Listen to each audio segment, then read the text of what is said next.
లీడర్గా ఎదగాలి అంటే ఉండాల్సిన క్వాలిటీస్లో ఫస్ట్ క్వాలిటీ ఇన్ఫ్లుయెన్సింగ్. ఇన్ఫ్లుయెన్స్ చేయాలి అంటారు. నేను మిమ్మల్ని అడుగుతున్నాను, ఆడియన్స్ని, మీరైనా సమాధానం చెప్పొచ్చు. మీ దృష్టిలో మీరు చూసిన వాళ్ళల్లో ఒక పవర్ఫుల్ ఇన్ఫ్లుయెన్సర్ పేరు మీరు కామెంట్ బాక్స్లో కామెంట్ చేయండి. పవర్ఫుల్ ఇన్ఫ్లుయెన్సర్ ఏదో ఒక పదం, ఒక వ్యక్తి పేరు మీరు చూసిన వాళ్ళు. నేనైతే అబ్దుల్ కలాం గారే. కలాం గారు, ఎస్. నేను యూజువల్గా ఈ క్వశ్చన్ అడిగినప్పుడు నాకు వచ్చిన ఆన్సర్ అబ్దుల్ కలాం గారు, వివేకానంద గారు, are political leaders are sports leaders. కొంతమంది వాళ్ళ అమ్మ, వాళ్ళ నాన్నగారి పేర్లు చెప్పారు. నేను అడిగిన క్వశ్చన్ పవర్ఫుల్ ఇన్ఫ్లుయెన్సర్ అండి. నా దృష్టిలో ఎవరో తెలుసా? ఒసామా బిన్ లాడెన్ అండి. కొడతారేమో, ఎందుకు ఒకసారి గమనించండి అండి. I love psychology. మీరు సైకాలజీ పరంగా ఆలోచించండి. ఒసామా బిన్ లాడెన్ ఏమని ఇన్ఫ్లుయెన్స్ చేశాడు? చంపు, అవసరమైతే చచ్చిపో. అవసరమైతే కాదు, నువ్వు చస్తూ చంపే. అదేగా టెర్రరిజం. అంటే ఇప్పుడు టిపికల్గా ఆలోచిస్తే ఒక గంటన్నర ఒసామా బిన్ లాడెన్ వచ్చి స్పీచ్ ఇస్తే అక్కడ ఉన్న ఆడియన్స్ పరిస్థితి ఏంటంటే నేను ఫస్ట్ చచ్చిపోతా అంతేగా. అవును. ఒక వ్యక్తి తనను తాను చంపుకునేటట్టు వాడు ఇన్ఫ్లుయెన్స్ చేయగలిగితే ఒక లీడర్గా పనిచేయమని మనం ఇన్ఫ్లుయెన్స్ చేయలేమండి. నాకు తెలియగలుగుతా, చేయలేమా? ఒక సేల్స్ పర్సన్గా మన ప్రొడక్ట్ కొనమని మన క్లయింట్ని మనం ఇన్ఫ్లుయెన్స్ చేయలేమా? వాడు చచ్చిపోమని ఇన్ఫ్లుయెన్స్ చేస్తే వాళ్ళు ఇన్ఫ్లుయెన్స్ మేము చచ్చిపోతాం అన్నారు.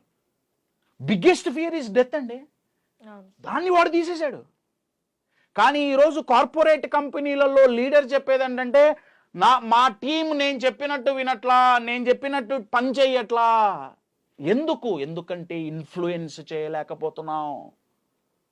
ఇన్ఫ్లుయెన్స్ ఈజ్ వెరీ పవర్ఫుల్ అండి. దాన్ని చాలా మంది నెగిటివ్ అనుకుంటారు. ఇన్ఫ్లుయెన్స్ చేస్తున్నారు అన్నారు. ఇన్ఫ్లుయెన్స్ వాళ్ళు చేయడం కాదు, నువ్వు అవ్వటం నీ వివేకం. డెఫినెట్లీ దేనికి ఇన్ఫ్లుయెన్స్ అవ్వాలి, దేనికి ఇన్ఫ్లుయెన్స్ అవ్వద్దు అనేది మన వివేకం, నేను కాదనట్లేదు, నో డౌట్ అబౌట్ ఇట్. కానీ లీడర్ జాబ్ ఏంటి? ఇన్ఫ్లుయెన్స్ ఫస్ట్ క్వాలిటీ అండి. అది మీరు పాజిటివ్గా చేస్తారా, నెగిటివ్గా చేస్తారా, అది మీ ఇష్టం. మీరు అన్నారే, అది మీ వివేకం. అది Osama bin Laden negative example అయినా నేను ఇవ్వటానికి కారణం ఏంటంటే ఆయన వాడు అంత ఎక్స్ట్రీమ్కి వెళ్ళి ఇన్ఫ్లుయెన్స్ చేయగలిగినప్పుడు మనం పాజిటివ్గా ఎందుకు చేయలేకపోతున్నామండి? పేరెంట్స్ ఇంట్లో లీడర్స్ అండి, వాళ్ళు పిల్లల్ని ప్రాపర్ వాల్యూస్ ఇచ్చేందుకు ఇన్ఫ్లుయెన్స్ చేయలేకపోతున్నారు. మా పిల్లలు మా మాటినట్లా. కంపెనీలో పోతే లీడర్స్ మా ఎంప్లాయీస్ మా మాటినట్లా.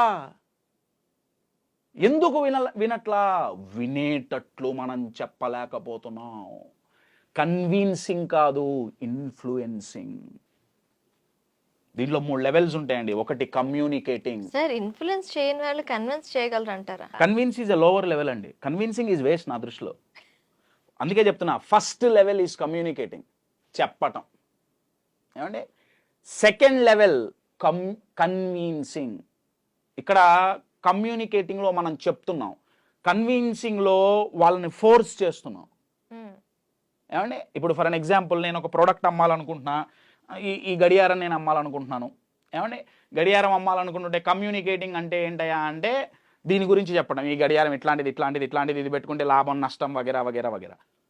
కన్విన్సింగ్ ఏంటంటే నువ్వు కొను అన్నా ప్లీజ్ కొను, రోజుకు 10 సార్లు ఫాలో అప్ కాల్స్, కొను గడియారం అడుక్కోవటం. ఇన్ఫ్లుయెన్సింగ్ ఏంటంటే మిమ్మల్ని నా వైపు లాక్కోవటం.